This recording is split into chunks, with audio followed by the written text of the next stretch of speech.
I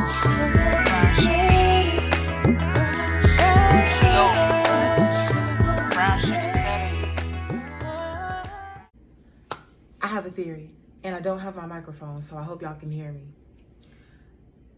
It's not the obstacles that discourage us on the path, it's tripping over ourselves.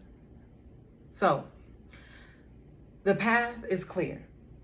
The path in front of us, the path that God has laid out before us is clear. And the presence of clarity is not the absence of trials. It's not the absence of obstacles, the absence of like literal and figurative objects standing in our way, essentially, on that path. The clarity comes into play with how we maneuver around, through, under, over those obstacles, those objects, those trials, right? So I'm wondering if while we're on this path, I'm just thinking about this. I got home like a couple of hours ago. On this path, okay, let's say we stumble over ourselves, right? I used to have this really bad habit of looking down when I would walk, and I'll never forget. And I've probably already said the story on this podcast platform, but I'm going to say it again. And my mama and my daddy, it was in a Jerk Hut parking lot in Florida. And they were just like, they had enough, okay? Like, I was still legit. I don't think I was a teenager. Maybe a preteen, maybe. I don't know. But they were just like, enough is enough. You have to keep your head up when you walk. I can't tell you how many times I heard throughout my childhood, my adolescence, walk with your head up. Keep your head up. Like, walk with your head up. Don't have your head looking down when you're walking. Like, it's a pet peeve. And at the time, I didn't understand why they were so meticulous about this way of walking until I realized as an adult that how you walk is truly how you see. Literally and figuratively. So if you are constantly in a reclusive state, or reclusive?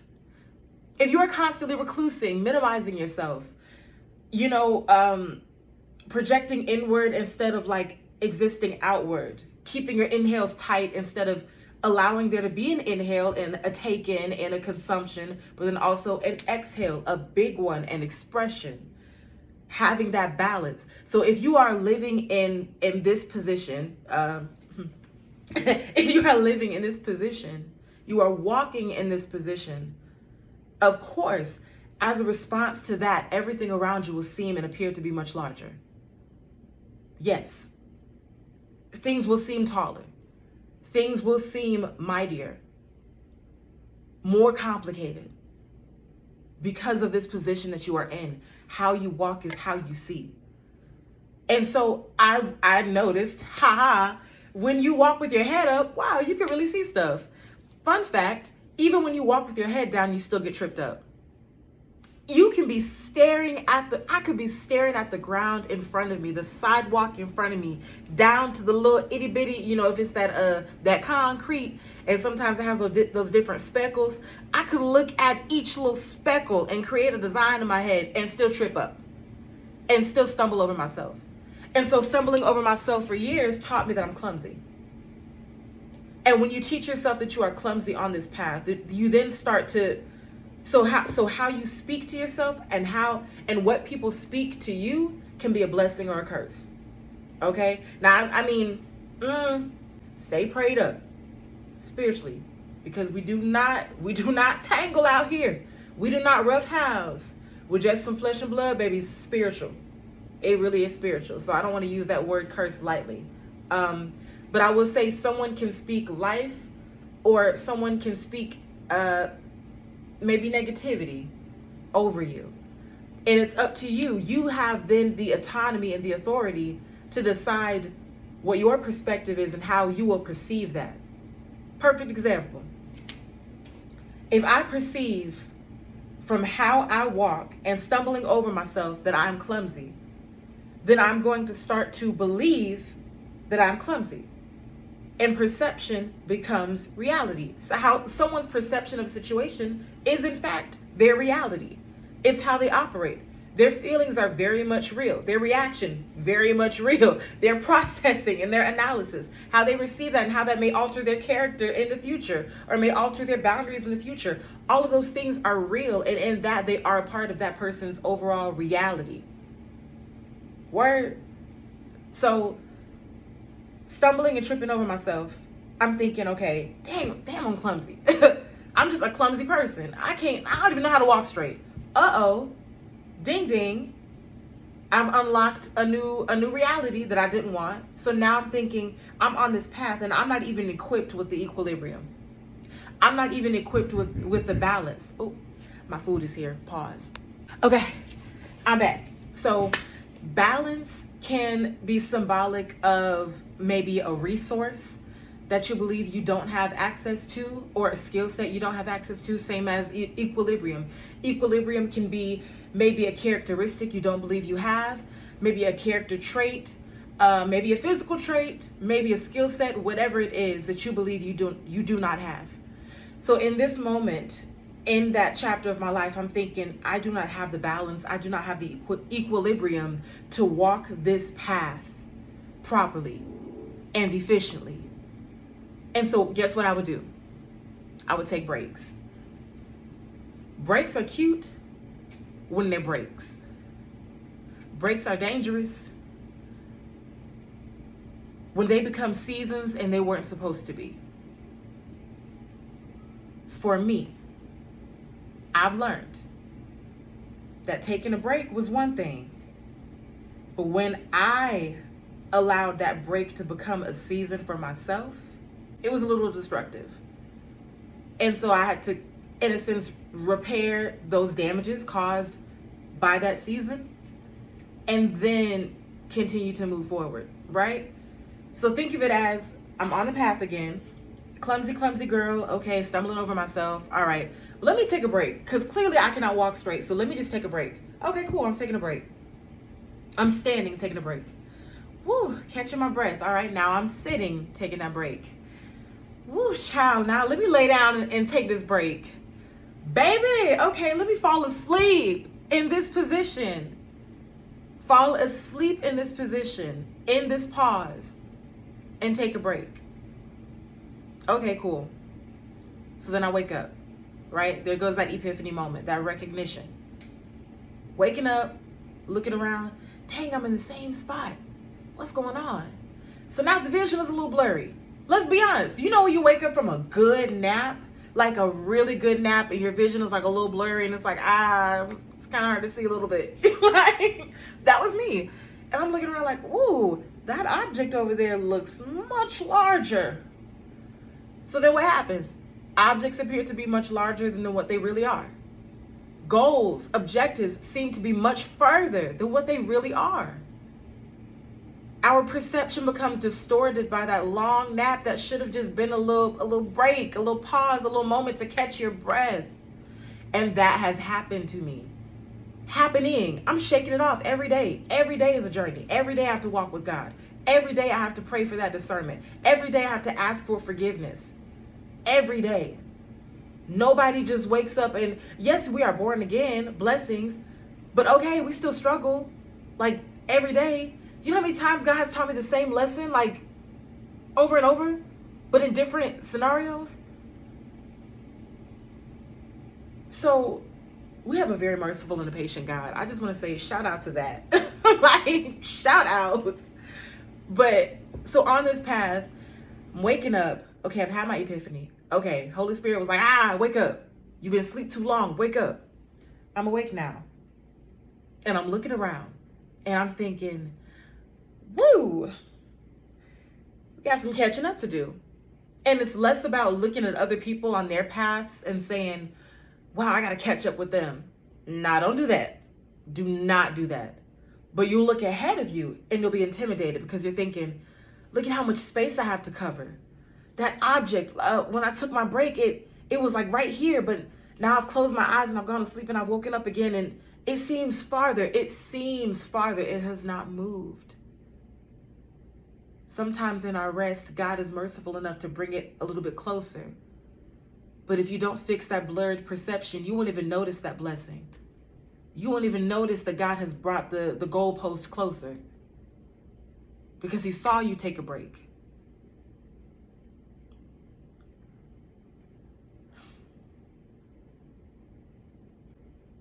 So when you take your break, don't stay there too long.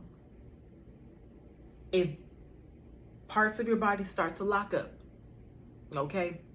You know that little tingly feeling you feel in your feet when my bone just cracked. That tingly feeling in your feet you get when you're sitting for too long, and it's like somebody shaking rice inside your legs. Okay. Or grits, I don't know. Let's say that that's symbolic of you forgot how to write stuff. You forgot how to edit. You forgot the basics of shooting something. Started to forget things a little bit.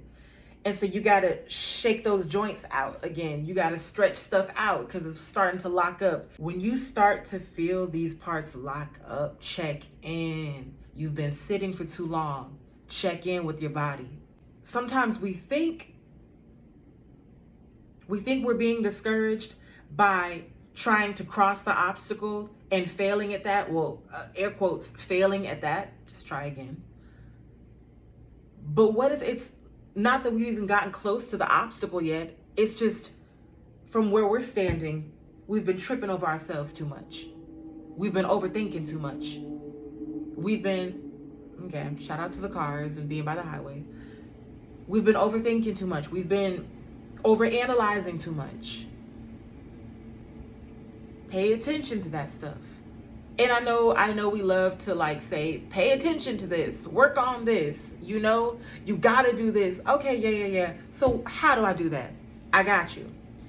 So something for me that kind of helped shake me up out of my funk just now was acknowledging those small wins that you think are small, but they're really shaking that rice up at your legs. They're really helping you stretch those limbs so you don't lock up. It's all in the small. It's all in the small. The small moments, the minor wins that we think we really shouldn't recognize. No, celebrate them. I'm not saying you got to go out and get some champagne and pop bottles or go out to a restaurant and spend more money than you need to. I'm not saying any of that. I'm just saying it's as simple as taking the 10 minutes to sit in that moment of acknowledging that you've made it this far. Something that used to trouble you does not trouble you anymore. Something that used to stress you out, something that used to get under your skin, something that used to take you out your character, that used to throw you off your game, that used to try to steal your focus, that was working way too hard to steal your peace and would actually get some of your peace sometimes. I'm talking about acknowledging those shifts in your life, those developments, overcoming those things. Because that's going to help you stop stumbling over yourself so much. That's another thing. If you are lingering on something and give yourself a time limit. I like to give myself, depending on what it is, sometimes I might do a little 5-minute and I might say, okay, I'm going to overthink about this thing for 5 minutes, or just I'm going to think about this thing for 5 minutes. I'm going to let it take me there. And if an emotion comes, If a feeling come on and arises, I'm going to let that feeling go ahead and arise. I'll do it. I said, you know what? I'm going to stir. And I sure enough will stir in that moment. I will stir in that feeling and I'm going to sit in it. But once that 5 minutes is up, I got to go. I got to move on to the next thing. That 5 minutes is up. Let's go. I put it like this. If you've been thinking about something in that much detail, with that much intensity for about 5 minutes and you still haven't come up with a solution for it yet, or like a next step, let it go. Come back to it. Come back to the drawing board, but leave the board alone right now. New thought, new room, walk out that one, close that one. I know you're not finished cleaning. I know there's other stuff that's got to be unpacked or packed away. I feel you, I hear you. Go to another room and catch your breath. Then when you're ready, whenever that is, okay, cute, come back. Because you never know. You might go to this room and find the Windex that you were looking for to clean the windows in this room, to clean the mirrors of your perception of yourself and your reflection, and speaking life into what you see when you look in the mirror. Okay, now I got my Windex. Okay, now I got my confidence from this room, from this space, from creating over here, from thinking over here, from connecting with someone over here, from listening to something over here in this room. Okay, I got it. I got what I need now. Cute. Grab those things. Let's take it to this room now that you got something to help you. Now that you're walking back into this thought, walking back into this space with a solution. Set yourself up, boo. And I'm really speaking to myself. Set myself up, friend. Because if only y'all knew, man. If only y'all knew the ideas that I sit on. The ideas that I sit on. And it's not a flex. It's really not. It's just to say that I serve a merciful God.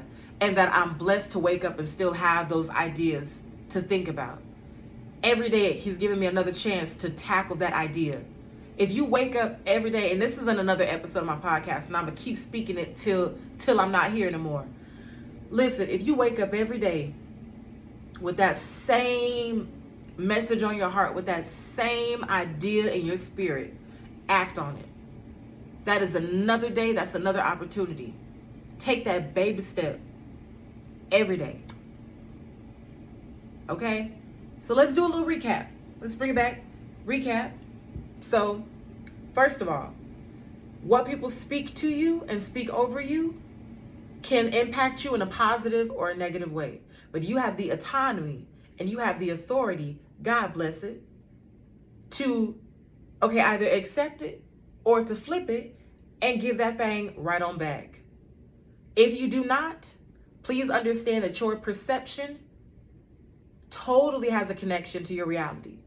So if you perceive some lie that they told you about yourself to be true, once you lean into that belief, even in the smallest way, whatever little minor choice, next step you make in that belief will shape it into becoming your reality.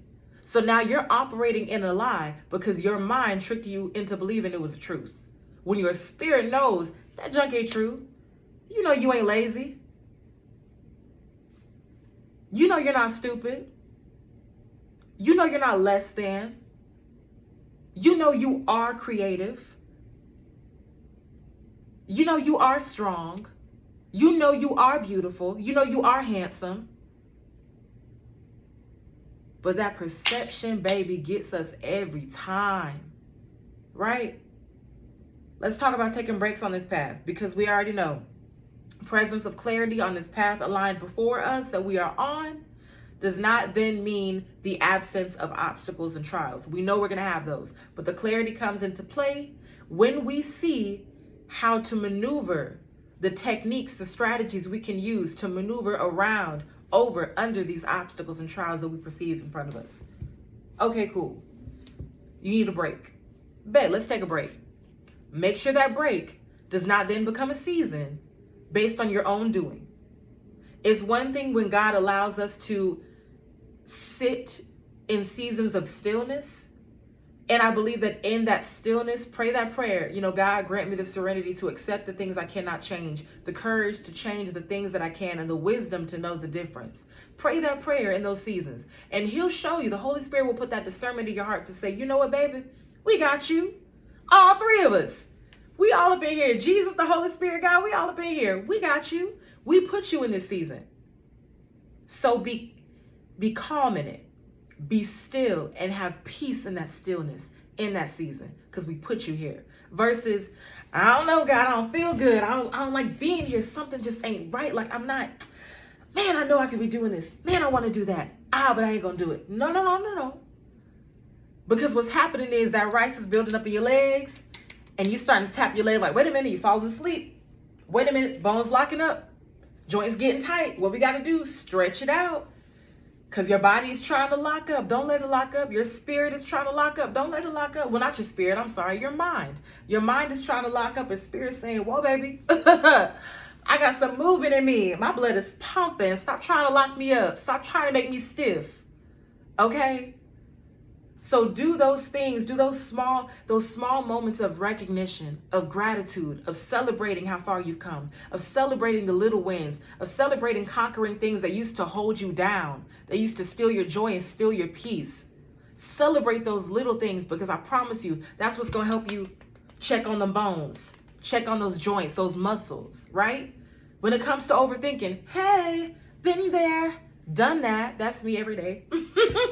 That's me every day. And that's a prayer I must pray every day. And guess what? God pulls me out of it every day. So you got this, okay? Yes, you're overthinking. Cool. Give yourself a time limit. Nobody could just stop something cold turkey. I mean, if you can, kudos to you. Big T, big energy. Love that for you. That's not everybody's reality, okay? So if you are someone who struggles with overthinking, overanalyzing, give yourself a time limit. And be stern, be disciplined in that time limit. And as soon as that timer goes off, I set a literal timer for myself. As soon as it goes off, new thought. Okay, you've been cleaning this room for a little minute. You know, you're trying to reorganize stuff. I'm trying to fix my heart because it's broken. Okay, I hear you. Hear you. Oh, but I need my vacuum to clean up the broken pieces. Uh-oh, where's the vacuum? Gotta stop. Gotta stop overanalyzing and overthinking and reminiscing. Leave that room, leave that thought, new thought. Let's go. Start something new. Read something. Listen to something. Hey, what's your soul longing for? Go to that thing. Not a vice. Dig deeper than the vice. Dig deeper into the void. And God will reveal, okay, no. This is what you're really longing for. This is really the desire of your heart. But this was masquerading for so long, you started to think, oh, well, this is what I want. No, it's not. But you won't know that until you go to that next room and see. There's the vacuum. Okay, grab the vacuum. Now we're going to the other room and we're going to clean up that mess. We're going to clean up that heartbreak because now I've been equipped with a solution. Do not stay in a space of overthinking for more than 5 minutes and come about that thing without a solution. Do not do that. I'm telling you right now, you will be able to replay situations that you weren't even in the room for. You will replay conversations that you didn't even have. You will dig for details. You will dig for details that you have no business trying to concoct. And in all of that intensity and the heart palpitations and the blood rushing and the breathing changing, you mean to tell me you suffered through all of that for that little measly 5 minutes and you didn't come up with a solution? I'm not reprimanding you. I'm reminding you that you deserve more, that you are capable of more. So in that moment, it had you. It almost had you. Okay, but set that timer. I'm good now. I was in it. But you know what? There was no solution. I got to about 4 minutes and 35 seconds and I still did not have a solution. So guess what I did? New thought. And all this that I'm saying, I'm speaking from my heart right now. Like I usually try to have like an outline of a script or something, but like it's just what it is. So trust and believe that even after I turn this off and I start to eat my chicken Alfredo, I'm going to have to pray tonight when I feel lonely. I'm going to have to talk to God when I feel stressed out about obligations. I'm going to have to come to him with my heart open to express the desires of my heart. If y'all don't know, I'm Brown Sugar. And trust and believe that anything that I put out here, I also replay for myself. I also re-listen to for myself. Because in this moment of epiphany and of this recognition, okay, it's a blessing. But I'm also going to be blessed with the opportunity to back it up and to practice it for it to become habitual. If Brown Sugar said it, it must be word. Follow me on Brown Sugar Poetry, YouTube, Brown Sugar Poetry, Instagram. Send in any emails, brownsugarsaidit@gmail. Talk to me. Is it helping you? What helped you? What do you want to work on?